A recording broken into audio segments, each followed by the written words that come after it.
ప్రత్యేక తెలంగాణ రాష్ట్ర సాధన కోసం నాడు విద్యార్థి సంఘాలుగా ఉమ్మడి మెదక్ జిల్లాలో సిద్దిపేట జిల్లా కేంద్రంగా పనిచేసినటువంటి విద్యార్థి సంఘాల నాయకులతో కలిసి ఈరోజు తెలంగాణ ఉద్యమకారుల గుర్తింపు కమిటీకి విజ్ఞాపన చేయడం జరిగింది.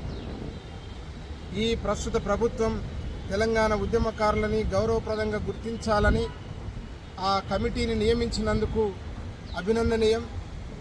ఏ రకంగానైతే కమిటీని నియమించిండ్రో పారదర్శకంగా రాష్ట్ర వ్యాప్తంగా తెలంగాణ ఉద్యమకారులను గుర్తించి వారి సంక్షేమం సంబంధించింది కానీ ఒకవేళ తెలంగాణ వస్తే తన బ్రతుకు ఎలా మారుతుందని అనుకున్నారో ఆ రకంగా వారి బ్రతుకుల్ని తీర్చిదిద్దగలిగితే అది ప్రభుత్వం చేయాల్సిన బాధ్యతగా, ప్రభుత్వం ఇచ్చిన మాటగా నిలబెట్టుకుంటే చాలా సంతోషం. అందుకని మేము ఒకటే డిమాండ్ అండ్ విజ్ఞప్తి ఏంటంటే, తెలంగాణ వ్యాప్తంగా ఉన్నటువంటి విద్యార్థి ప్రజా సంఘాలు, ఇతర పార్టీలతో పనిచేసినటువంటి ప్రత్యేక రాష్ట్ర సాధన కోసం ఉన్నటువంటి వారందరినీ పారదర్శకంగా గుర్తించి వారిని ఖచ్చితంగా వారి భవిష్యత్తు సంక్షేమ కార్యక్రమాన్ని ప్రభుత్వమే బాధ్యత తీసుకోవాలని చెప్పి మేము విజ్ఞప్తి చేస్తూ ఉన్నాం.